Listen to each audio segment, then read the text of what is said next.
Pleased to see you again. I assume that you would like to know more. Can you hear me? No, not well? Maybe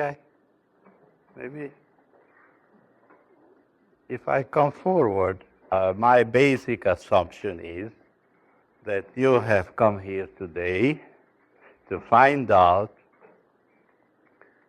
how metapsychiatry works and in what way it can be helpful to people who are seeking better health, right?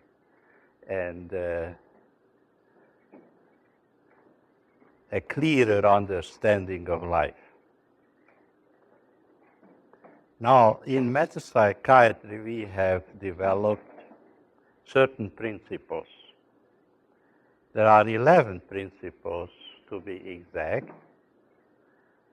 and they, of course, cover all possible contingencies of life and answer most of the problems which may run into in life.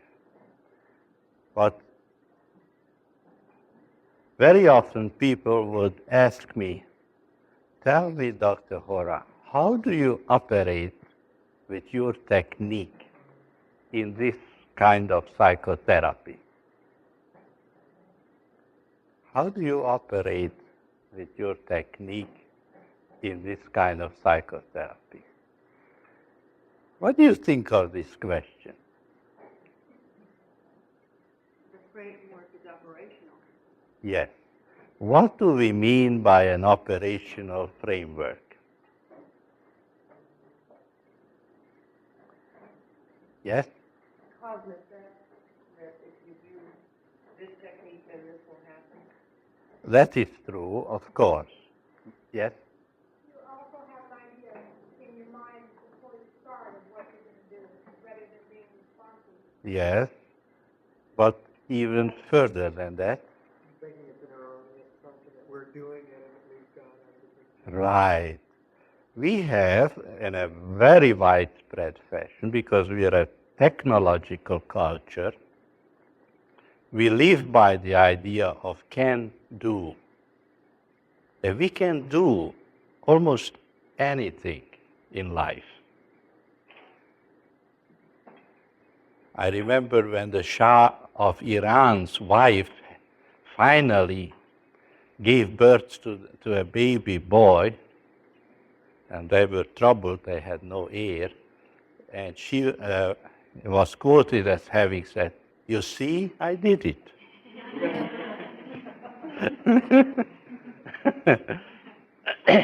Now, metapsychiatry illuminates an area of life where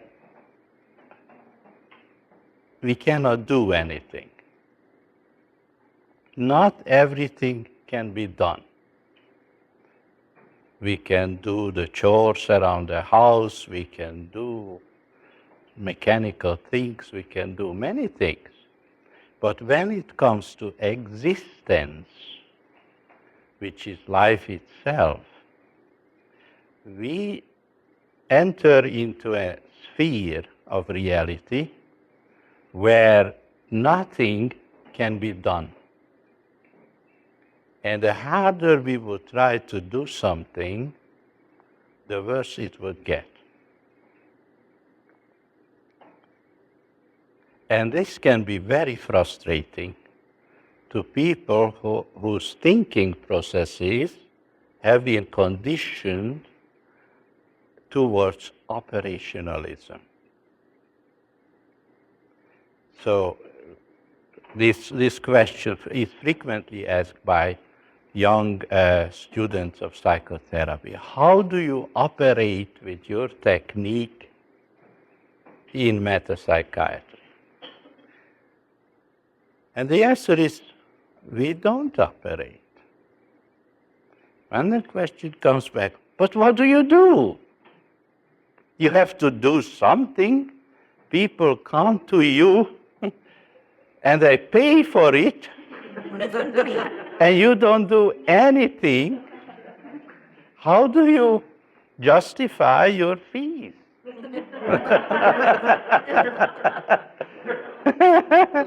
And if you do nothing, how can that help? Right? So metapsychiatry is a very paradoxical form of psychotherapy, which is not really psychotherapy. It is a way of learning to see.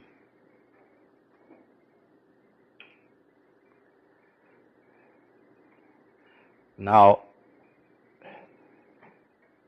you remember yesterday we mentioned these Zen stories and certain quotations from the Bible, and we asked, how do those things help? Well, the fact is that when it comes to life itself and health and happiness, everything depends on being able to see what really is. Now you say, well, what's so great about that? And don't we see everybody? We have eyes to see. We can see. Doesn't everybody see with his eyes? Well, those of us who only see with our eyes see very little. The eyes do not see reality. The eyes only get superficial impressions about the phenomenal world. What is the phenomenal world? It is the world of appearances. With our eyes, we don't see reality, we see appearances. Phenomenal. Appearances, yes. Now, did you want to ask something? No. Now, you remember, Jesus said, judge not by appearances, but judge righteous judgment. What in the world could he have meant?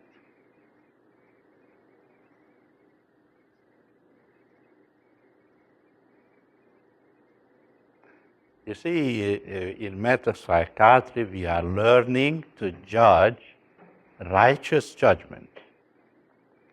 We are learning to see beyond what the eyes perceive. Now, what's the good of that?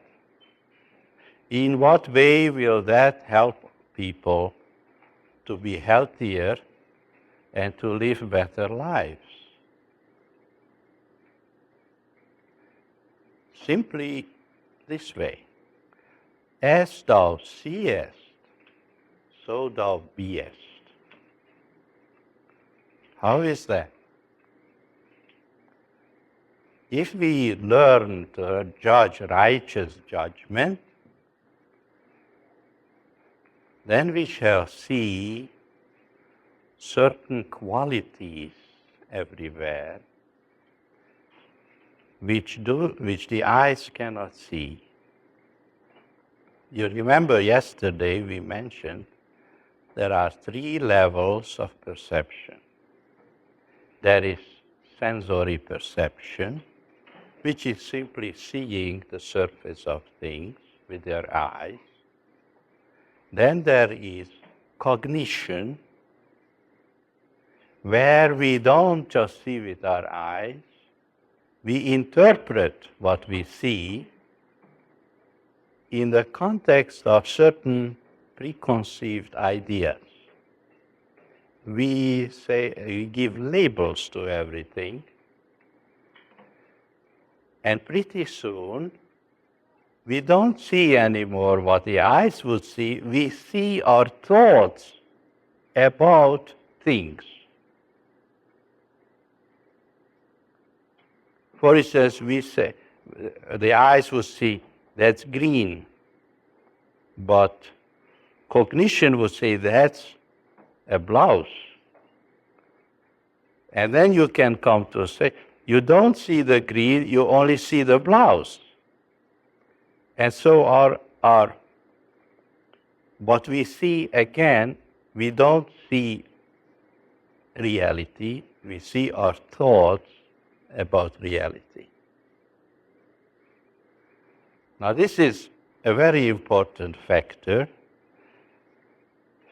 which brings up a question about guided imagery, which is becoming very fashionable nowadays, especially here in California. Visualization and learning to imagine things a certain way in order to be healed. Now, what happens to our faculties of righteous judgment if we rely on our imaginations? The more we are exquisitely trained in visualizations and image formations and fantasizing, the more blind we become to reality.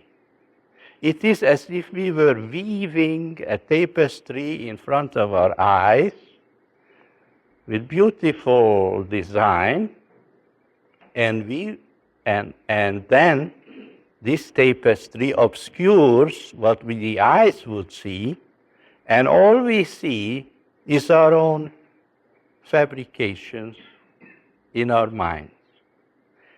So we can say, and I'm sorry to dispute certain of our friends in this conference, but it is very fashionable now everywhere, and I shudder to think of it, what the result will be, that the more imaginative we are, the more blind we become.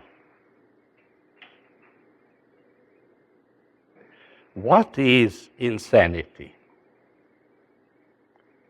Insanity is nothing else but seeing our own thoughts on the outside and believing it to be reality. When our imagination becomes so thick and so vigorous and vital that we cannot see any more people or the phenomenal world, we only see our own projected images in the world, then we have become insane. Now you take this movement about visualization and guided imagery, and you teach people to live that way, and what do you achieve? Quite the opposite of what is needed. What is needed is the capacity for the open-minded discernment of spiritual qualities and spiritual values. Because reality is spiritual, it cannot be imagined, it cannot be taught, it cannot be labeled, it cannot be figured out, it can only be discerned, as the Bible says, by them that have eyes to see and ears to hear. In order to have eyes to see and ears to hear, Consciousness must be undefiled, pure, or as the Zen Buddhists say, empty. You know, in Zen meditation, the objective is to attain sunyata, which is emptiness. To Western man, this is a mysterious idea. How can there be emptiness if the mind is full of images and forever busy, busy, busy, busy, like a restless monkey?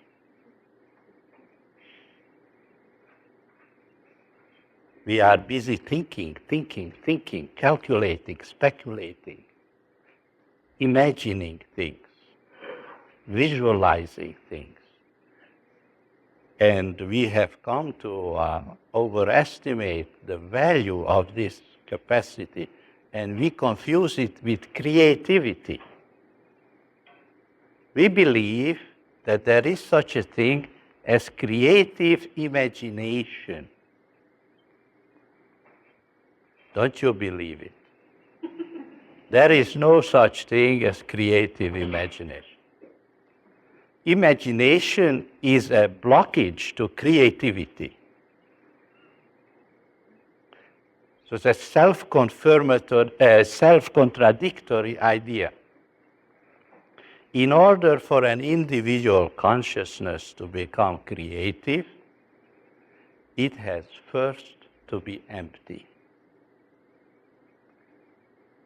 Which means it has to be free of all calculative speculations and imaginings and preconceived ideas, and then it can receive creatively inspired ideas, which are supremely intelligent, always surprising,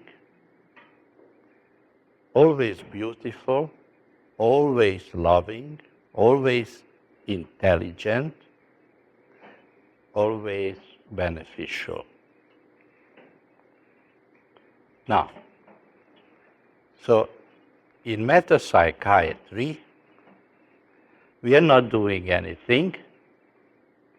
We are learning the open-minded confrontation of reality.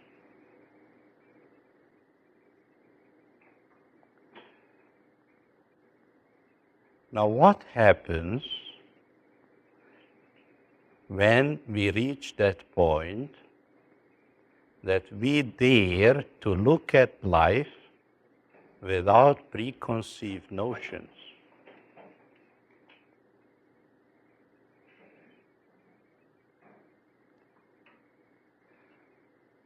You know what happens? The thinker dies.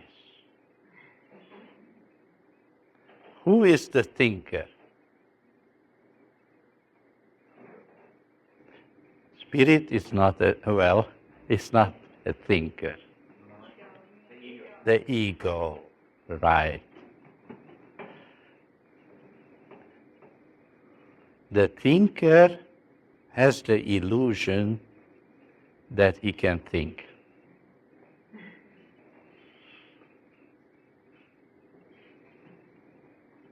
It may come as a surprise to all of you, but we cannot think.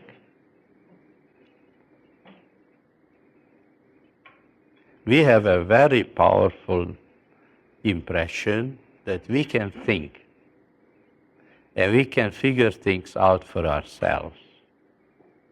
And we have a mental power to produce thoughts. But as long as we believe that, our creativity will be zilch.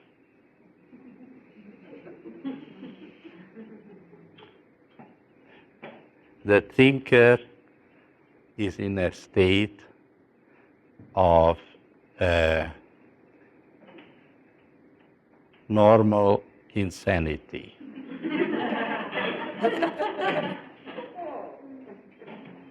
Of course, the thinker is very stubborn and is unwilling to die.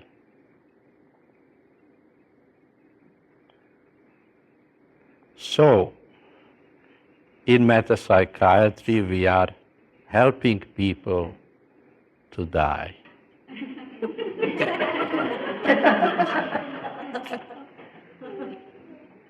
What's fun? And for this you have to pay money.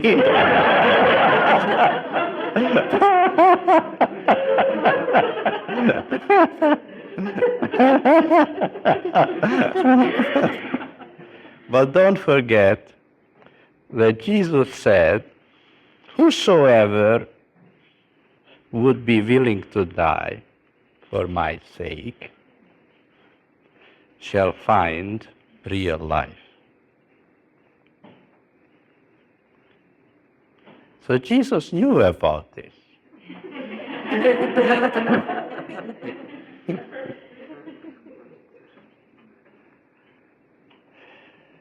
He didn't claim to be a metapsychiatrist, but he knew metapsychiatry very well.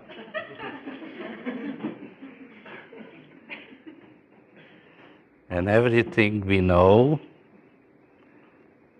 in metapsychiatry comes either from the Zen masters, or the Taoist sages, or the Hebrew prophets, or Jesus Christ.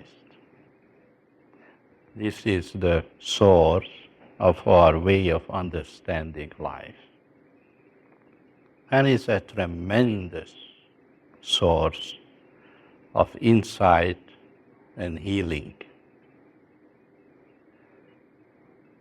So, we don't do anything, but we help people to develop their faculties of spiritual discernment. See? We guide them to move from seeing with their eyes beyond seeing with their thoughts to seeing with an open mind. The open mind has the faculty of spiritual discernment.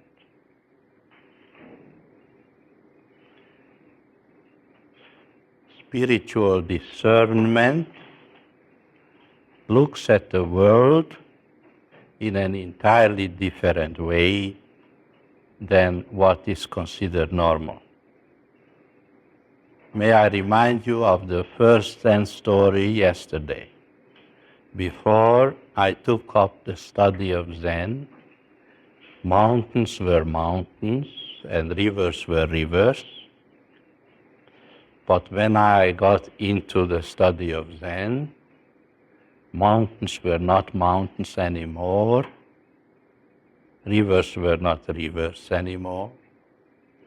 But when I became enlightened, mountains were mountains again and rivers were rivers. Now what does that say? Anybody?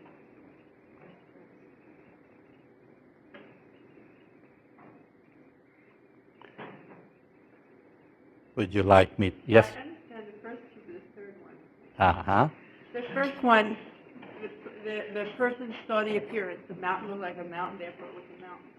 Yes. The second one started to analyze and dissect and take it apart, maybe saw them as atomic structures or whatever. Right. The third, I don't understand. Yes?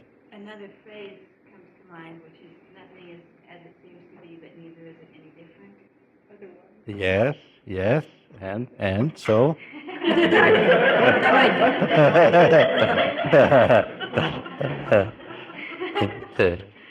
You just revealed to us that you are reading a newsletter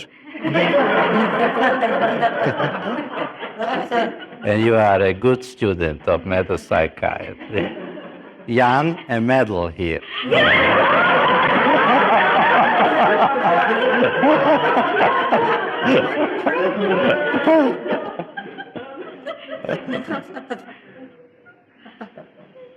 Well, simply, in the beginning, the student of Zen was seeing with his eyes. He was perceiving normally with his eyes. As Roberta said, in the second phase, he was interpreting things scientifically and labeling things, and he was cognizing things in an intellectual fashion, as it happens to all of us, right? In the third phase, he was not looking at it with his eyes, he was not labeling anything, he was seeing with an open mind, he was seeing beauty, grandeur, phenomena, life, the power of God, everything in the context of spiritual reality.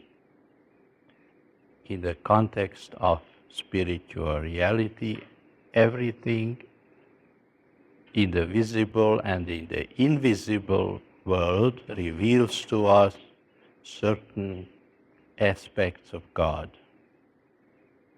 qualities of God. The earth is the Lord's and the fullness thereof. So when we have learned to see with spiritual eyes, we see God, the glory, the beauty, the harmony, the power of God everywhere. As Meister Eckhart said, I see God with the same eyes as God sees me. Right?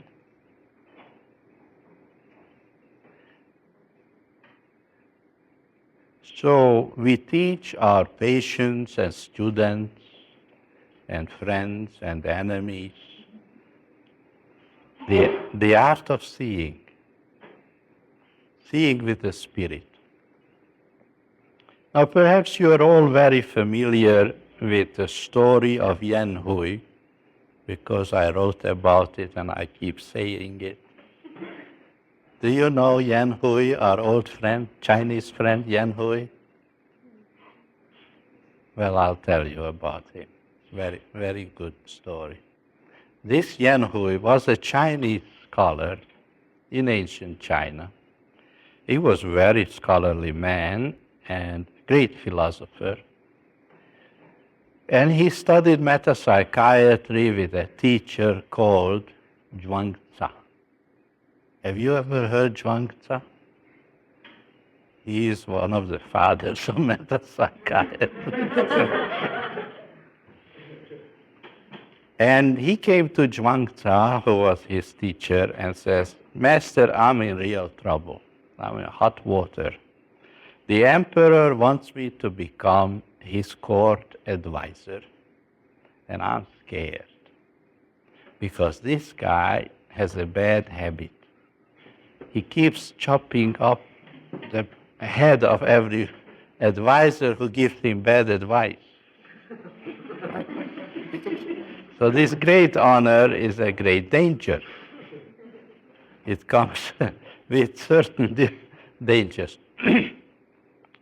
So Zhuangzi said, all right, what you need is to withdraw for a couple of years and practice the art of mind fasting. I see some of you are nodding, you've heard that before. But the Yen Hui didn't know what mind fasting was. So what is mind fasting?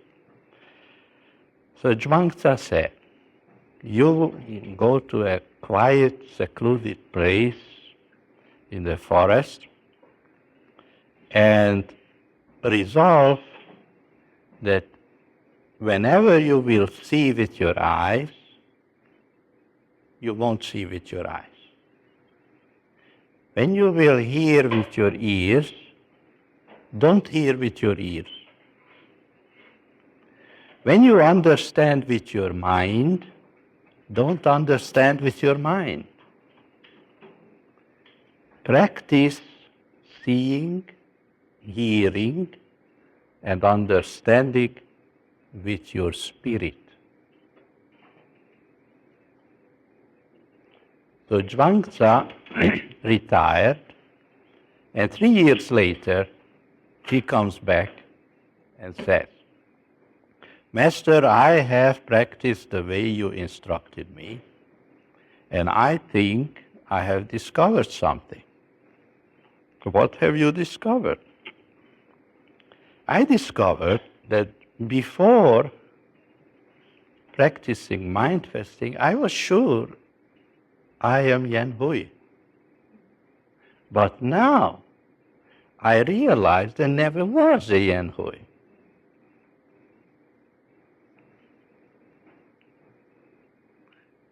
What does this story tell us?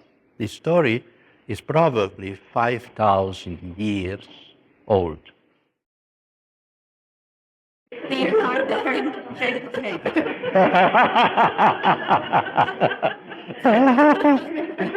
I'm sure Yan Hui would like that.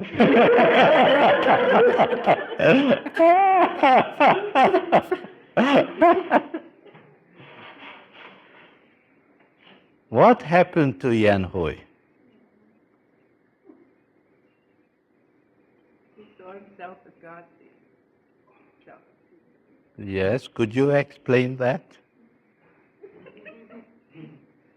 As spirit and not as a physical being. Yes, not as a thinker. You see, what happened to Yan Hui is that the illusion of being a thinker has died in him.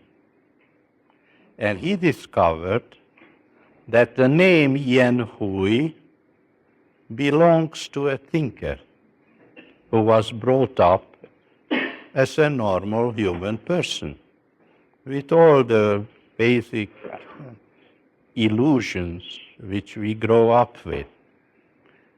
But he had this powerful realization that there is no such thing as a thinker. Yes, Jan? How will that help him not to get his head shot off?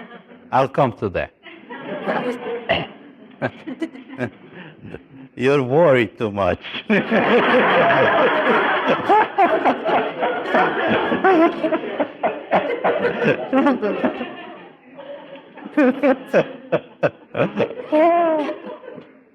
This is called non sequitur.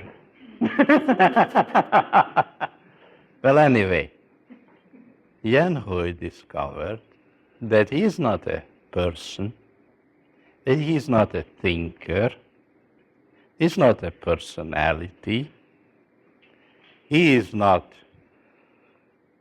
eyes and ears and a calculative mind, that he is simply a channel or a transparency or a clear divine consciousness where infinite love intelligence has free sway to express itself with wisdom, infinite wisdom, where not even a despotic emperor can find fault. He can be anywhere and be a beneficial presence wherever he is, and therefore he is safe. All right, Jan? So, we don't know what happened to him really, but we assume that he survived. For us, of course, this has the significance of the story of Yan Hui is that if Yan Hui could realize his true self-identity as a divine consciousness, then perhaps we could too. And to the extent that we can even just approach it, we will find healing, relief from tensions and stresses. Our so-called relationships will become harmonious,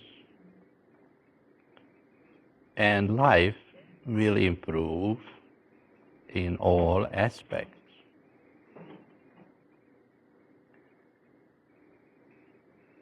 So you see, metapsychiatry is very simple.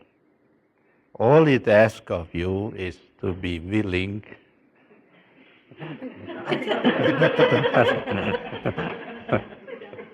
to die.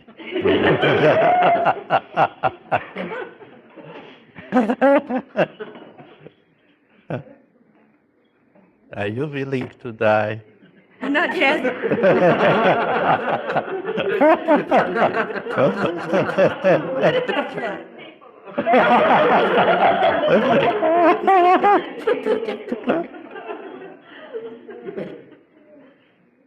Now, we have no techniques of metapsychiatric therapy, but we have a method. What is the difference between a technique and a method?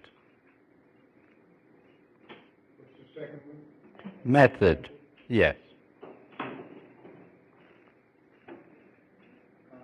Wouldn't a technique be something that you would do? Right. And a method would be something that you could come in? A method is a procedural system. We proceed in certain ways on certain principles. For instance, one of our very favorite principles is this.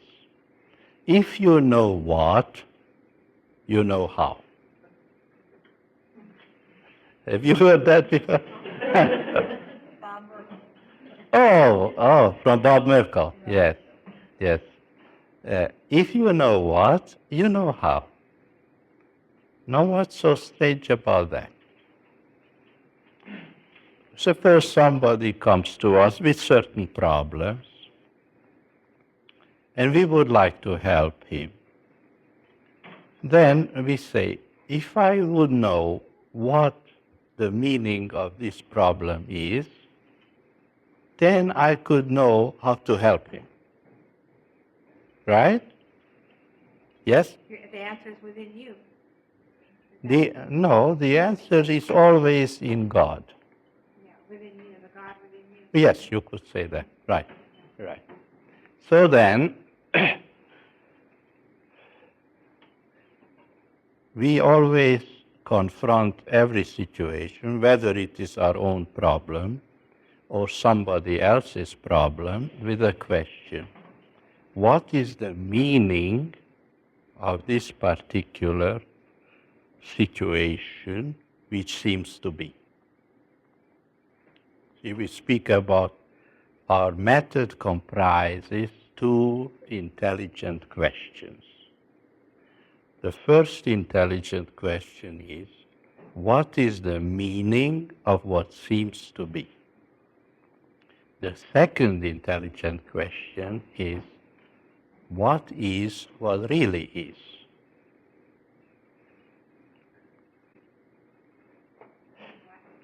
What is what really is? Now, you could say, so what's so different in this from anything else? What makes this question intelligent? Isn't that presumptuous?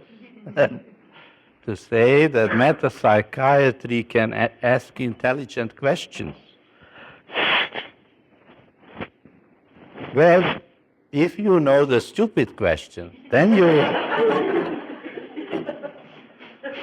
you could appreciate that these are intelligent questions.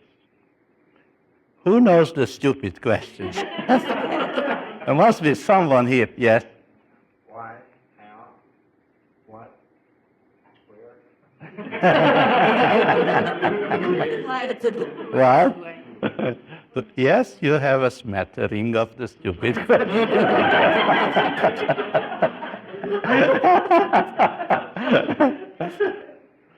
So, we of course are very tactful, and we sometimes, more often than not, we say futile questions.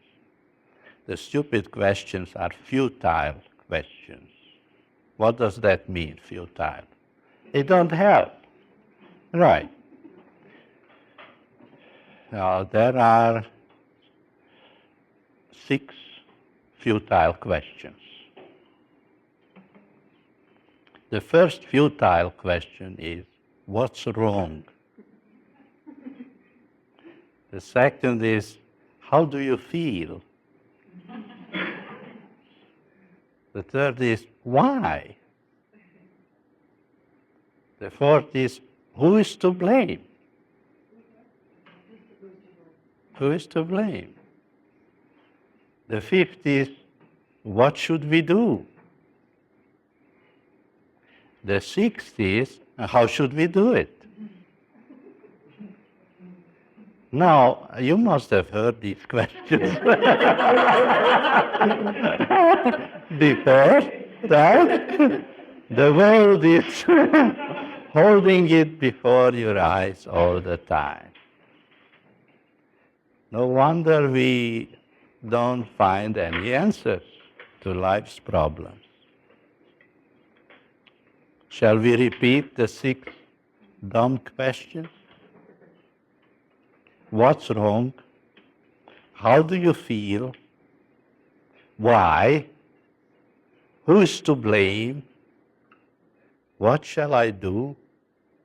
And how should I do it? Now, if you will understand that these questions are futile, you will appreciate the intelligent question of what is the meaning of what seems to be and what really is. Now, as you say, see, we don't say there are problems. There are no problems. Which doesn't mean that we are denying the existence of problems. We categorically state there are no problems, but there seem to be many, many problems, grave problems.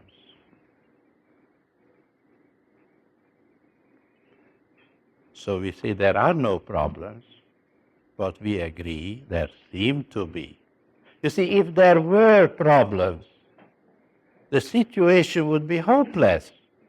Nobody would ever be healed or freed of his problem, because that which is cannot be healed, altered, changed. Reality is immutable, eternal. It's all set. Nothing can be put to it or taken away from it. The Bible says, whatsoever God has created is perfect. Nothing can be put to it or taken away from it. It's complete. Therefore, if we have problems, and we do experience problems, we are dealing with what seems to be,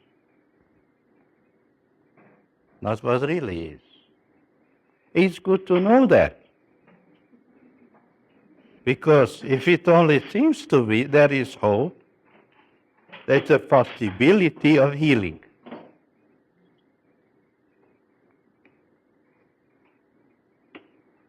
And what is required for a healing to take place is to be able to see what really is. And that will replace what seems to be. And that will heal us.